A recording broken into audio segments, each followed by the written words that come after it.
एक संत को सुबह सुबह सपना आया। सपने में सब तीर्थों में चर्चा चल रही थी कि इस कुंभ के मेले में सबसे अधिक किसने पुण्य अर्जित किया। श्री प्रयागराज ने कहा, सबसे अधिक पुण्य तो श्री चरण मोची को ही मिला है।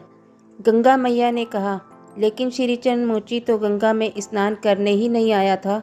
देव प्रयाग जी ने कहा, हाँ, वह तो यहाँ भी नहीं आया था। रुद्र प्रयाग जी ने भी बोला, हाँ, वह तो इधर भी नहीं आया था। फिर प्रयागराज ने कहा, लेकिन फिर भी इस कुंभ के मेले में जो कुंभ का स्नान है उसमें सबसे अधिक पुण्य श्रीचरण मोची को ही मिला है।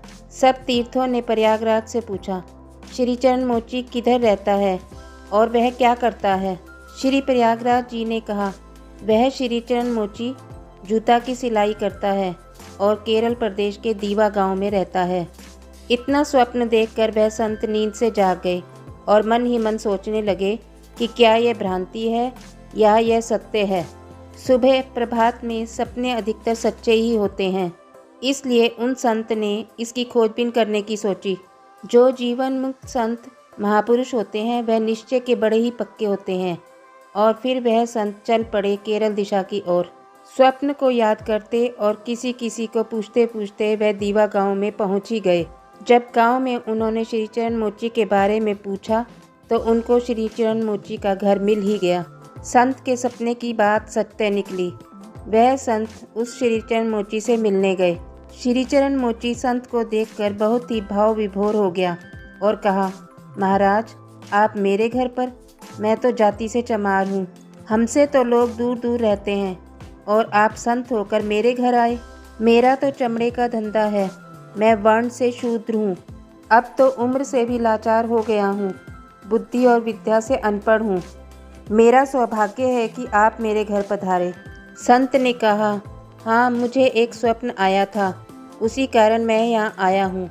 और संत तो सब में उसी प्रभु को देखते हैं, इसलिए हमें किसी भी प्रकार की कोई परेशानी नहीं है किसी के घर जाने में और उससे मिलने में। आपसे एक प्रश्न था कि क्या आप कभी कुंभ मेले में गए हो और इतना सारा पुण्य आपको कैसे मिला। श्रीचरण मोची बोला, नहीं महाराज, मैं कभी भी कुंभ के मेले में नहीं गया, पर जाने की बहुत लालसा थी, इसलिए मैं अपनी आमदनी से रोज़ कुछ बचत कर रहा था। इस प्रकार महीने में कुछ रुपया इकट्ठा हो जाता था और 12 महीने में कुंभ जाने लायक और उधर रहने खाने पीने लायक रुपए इकट्ठे हो गए थे। जैसे ही मेरे पास कुंभ जाने लायक पैसे इकट्ठे हुए, मुझे कुंभ मेले का शुरू होने का इंतज़ार होने लगा। मैं बहुत ही प्रसन्न था कि मैं कुंभ के मेले में गंगा जी में स्नान करूंगा। लेकिन उस समय मेरी पत्नी माँ बनने वाली थी। अभी कुछ ही समय पहले की बात है। एक दिन मेरी पत्नी को पड़ोस के किसी घर से मेथी की सब्जी की सुगंध आ गई और उसने वह सब्जी खाने की इच्छा प्रकट की। मैंने बड़े लोगों से सुना था कि गर्भवती स्त्री की इच्छा को पूरा कर देना चाहिए। मैं सब्जी मांगने उनके घर चला गया और उनसे कहा, बहन जी, क्या आप थोड़ी सी सब्जी मुझे दे सकते हैं? मेरी पत्नी गर्भवती है और उसको खाने की इच्छा हो रही है। उन बहन ने कहा, हाँ श्रीचरण भैया, हमने मेथी की सब्जी तो बना रखी है। वह बहन हिचकिचाने लग गई और फिर उसने जो कहा उसको सुनकर मैं हैरान रह गया। वह बोली, पर मैं आपको वह सब्जी नहीं दे सकती क्योंकि वह आपको देने लायक नहीं है। मैंने पूछा, क्यों बहन जी? वह बोली, आपको तो पता है हम बहुत ही गरीब हैं और हमने पिछले 2 दिनों से कुछ भी नहीं खाया है।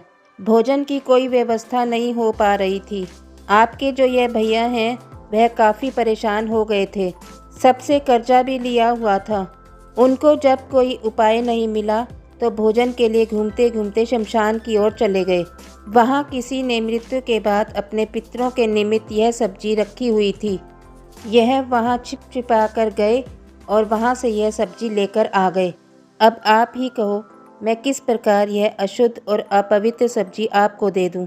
संत कहते हैं, उस श्रीचरण मोची ने फिर बड़े ही भाव विभोर होकर कहा।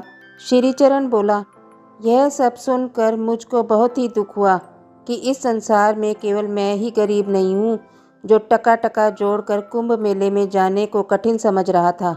जो लोग अच्छे कपड़े में दिखते हैं वह भी अपनी मुसीबत से जूझ रहे हैं और किसी से कह भी नहीं सकते। उन्हें भी इस प्रकार के दिन भी देखने को मिलते हैं कि वह खुद और उनके बीवी बच्चे भूख से तड़पते रहते हैं।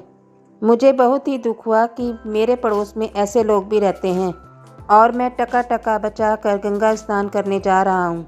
उनकी सेवा करना ही मेरा कुंभ मेले जाना है।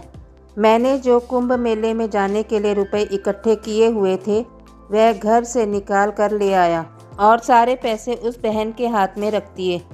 उस दिन मेरा जो यह हृदय है वह बहुत ही संतुष्ट हो गया। प्रभु जी, उस दिन से मेरे हृदय में आनंद और शांति आने लगी। संत बोले, हाँ, इसलिए जो मैंने सपना देखा उसमें सभी तीर्थ मिलकर आपकी प्रशंसा कर रहे थे।